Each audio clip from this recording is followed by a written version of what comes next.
অনেকগুলো দিন পর আমি আজকে আমার খুব প্রিয় একটা জায়গায় যাচ্ছি। আর সায়নীর সাথে আমার অনেক দিন পর দেখা হয়েছে। তো প্রথমে স্টেশনে পৌঁছে গেছি, ওর সাথে দেখাও হয়ে গেছে। দিয়ে একটু খাওয়া দাওয়া করে চলে গেছিলাম হচ্ছে আমার কলেজে। তোমরা যারা আমার পুরনো ভিউয়ার তারা হয়তো জানবে এটা আমার কলেজ। আর যারা নতুন দেখছো তাদেরকে বলি, এটা আমার কাছে এতটাই কাছের একটা জায়গা। কী বলবো, এখানে আমি আমার সবচেয়ে ভালো কিছু দিন কাটিয়েছি, ভালো কিছু মুহূর্ত কাটিয়েছি। তো আজকে সেমিনার উপলক্ষে অনেক দিন পর কলেজ গেছিলাম। আমি আর সায়নী গেছিলাম আমাদের গ্রুপের মধ্যে, তবে খুব ভালো একটা টাইম কাটিয়েছি। সেমিনার শেষ হয়ে যাওয়ার পর ডিপার্টমেন্টে চলে গেছিলাম। আর কলেজে ডিপার্টমেন্টে একবার যেতেই হবে।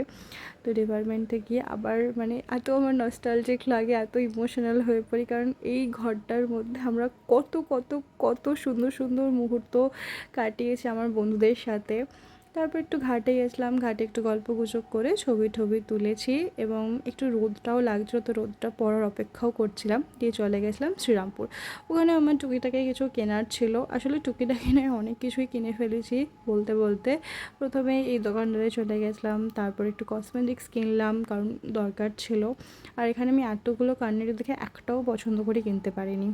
দিয়ে একটু খাওয়া দাওয়ার জিনিস কিনলাম, আর প্রচণ্ড খিদে পেয়েছিলো বলে একটু লাস্সি খাচ্ছিলাম।